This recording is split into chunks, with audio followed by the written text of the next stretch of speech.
programming tutorial.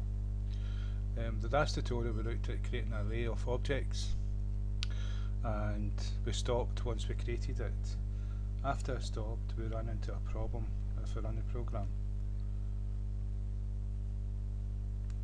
You get Java damage, null pointer exception. It throws an exception because though they tell you that Java doesn't have pointers, it does have pointers, but we don't have control of it. It does all the job for us. So when you pass by reference, you're passing by pointers. So, but you don't need to worry about all the complications of pointers and different things like that. It's all done for you. But when everything's done for you, there's always side effects and problems with it. And so this is one of them. We've created an array of objects the way we would do an instance of a class, but this is an instance of a class but of a group of many different ones, and we demonstrated that last time. And this is just like to create an integer or a string, and so we've done it in two parts to show you the similarities, and we called AC array equals new. New is a keyword for an object, and then we gave it 3 different instances, and this could be like 200 to 300 of them. Yeah, so everything's okay. We've created an array of objects. You can say array of classes, but it's objects. We've got instances of that class, and everything's okay until we go to access each one individual, and we try to access a method. A problem appears. It begins to say, wait, you've created this object but you've not initialized it with a value. The same way that if I do int num and leave it like that, this pops up. Though it doesn't throw an error when we're on the program, it's saying to you, if I can show you,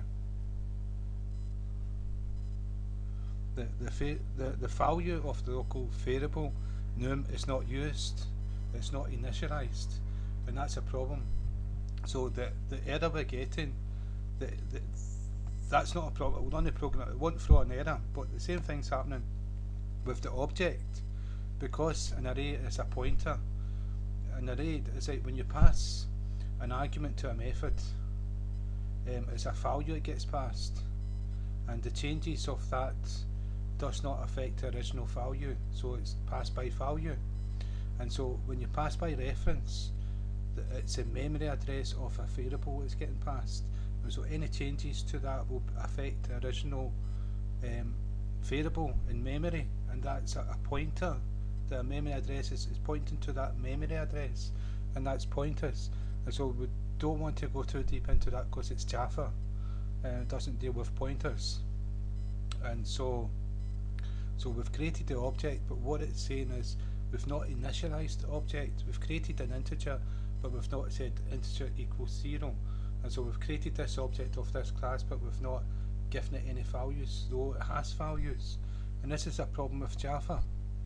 It's got values, we've initialized it. As soon as we make the object, we've created this, but because we're doing an array, it's saying it's a pointer, and we've not it's nil. There's no value at all. Nil doesn't mean 0. It means, if you go into databases and things like that, it means nil. I'm trying to remember. I don't want to give you false information, but nil is not 0. It's just a like space in memory. It's nothing. Right, and I hope I'm right there, because I can't remember exactly, but nil. It's telling you that it's nil. I don't want to talk too much either, so I'm going to run it again. I'm going to point out what the error is. The error is Java damage null pointer exception, and that null pointer is saying that it's pointing to an object that's not initialized, so it's not been given a value. And if we click 12, it will point exactly where, and it's this part here, because we're trying to access it. If I comment it out, the creation of the object is okay, but when we try to initialize the members of that class, that's when we get the problem. Run it again. Everything's okay because we've created the object, array object, but it's not initialized. That's what I'm trying to get across. So what we've got to do is initialize it, and there's two ways of doing it. I'll do the complicated one first, and that is to create another object of the same. We're going to create an object of the answer class, which again, object oriented wastes a lot of memory. It's expensive, and this is the same sort of thing, just to get the Java working. So, and we're not doing an array of this class, it's just a normal instance, and so we're going to call ans equals new class, and it's a constructor. So we've created an object called the ans, and so the way we can do that is we can assign each individual, it's an array, so each individual member of that array, if we make it free, we can do 3 different ans to it. So we could go, if we take this part away and we go equals ans, that should be okay, it should accept. And if we comment this one out, and if we do it, no, it does not like that. Right, so it doesn't like that. What I'm going to show you is, it's because we'll have to do it with every single one of them, and we're going to do it the shortest way possible. And so I'm going to edit, take it back to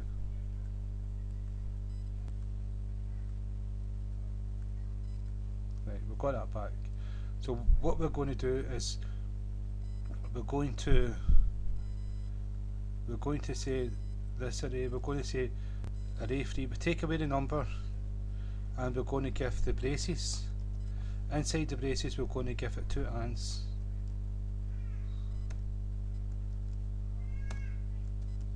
Right, so now we've assigned it, we don't have to say 3 because that's 1, 2, 3, and we've got objects of this in this array. Right, so we've created one object, that's this one here, we've added to the 3 of them. But what we need to do is create 3 different objects of this class. And you can see how expensive it is. This is the most awkward way of doing it, and time consuming one way, and the expensive way. And so we've created 3, so each one of these has to have a different name. And so that's 0, this is 1, and this is 2. Now we've initialized each element of these as the values inside this class, and so we've created an array of class, and now we can run a program and it should be okay. What's this?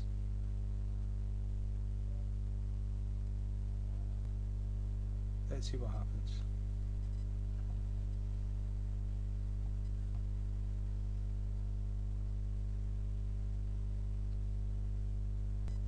Yeah, I've typed in the wrong name here.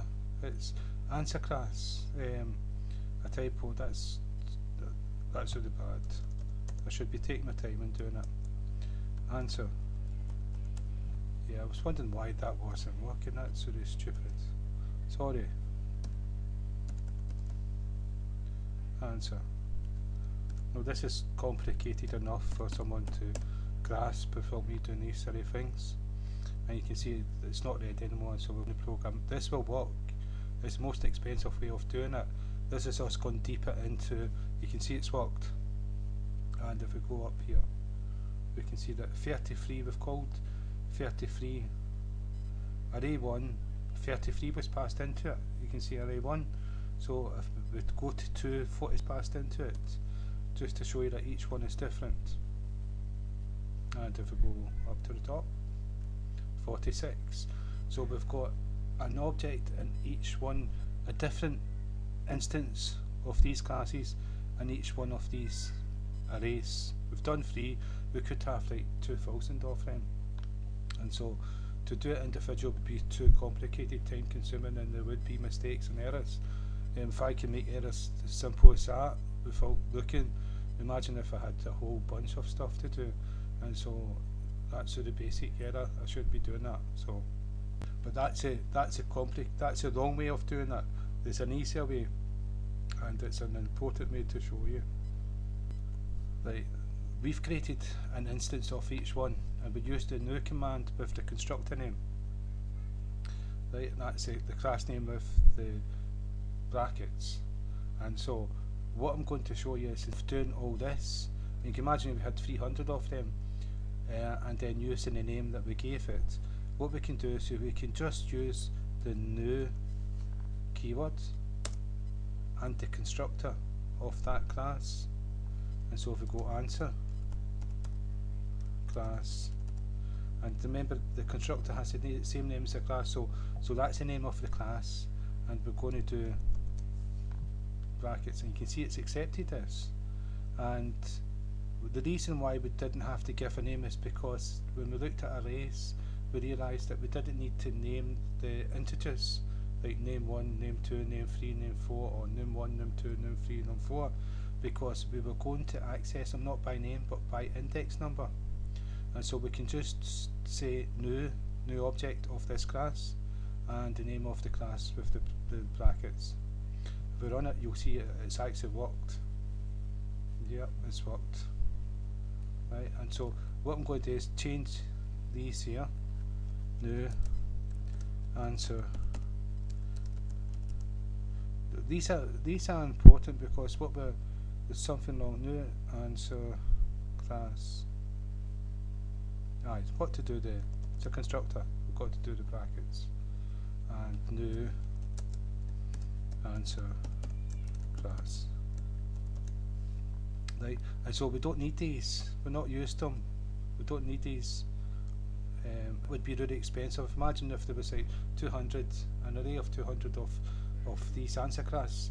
You'd have to do that 200 times. You don't want to do that. So the easiest way is just to say new answer class, right? And so this gets rid of that null pointer, if we null pointer exception. And so what we've done here is we've created out of these arrays we've declared. We've already made an instance of this array, and then but we've made an instance of not one but many, and instead of saying how many here, we've initialized it. Without the initializer, we'll get that exception thrown and the program won't run. And so we've got new answer class, so we've put 3 elements. We could put a lot more in. And so now if we call the methods within here, we will be able to, so if we do AC, that's the name of the array.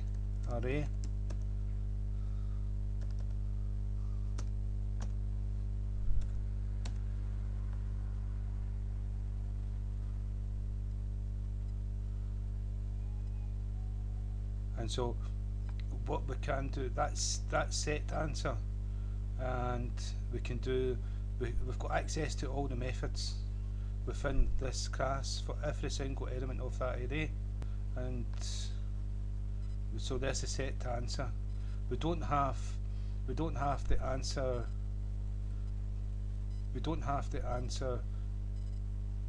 integer because it's private, and that's why we're using the get and set methods. And so we've initialized answer at 10. So if we at this time, if we use the get answer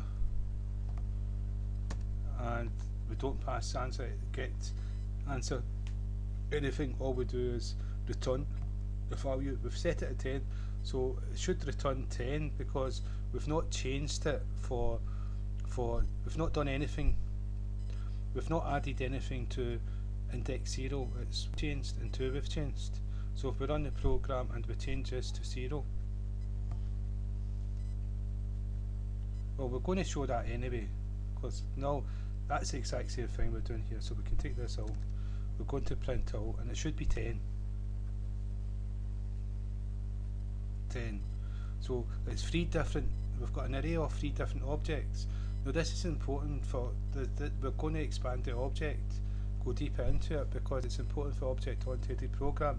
And once you get used to it, it's easy to program, because all you need to do is just pass an object to something rather than writing all the code and all the methods out. You just reuse an object, pass it in, let it do its job, and maybe pass another object from somewhere else in, and before you know it, hey presto, you've got a fantastic program working. So it's important. So that's a key point that I got to you, is it's in Java it does have pointers.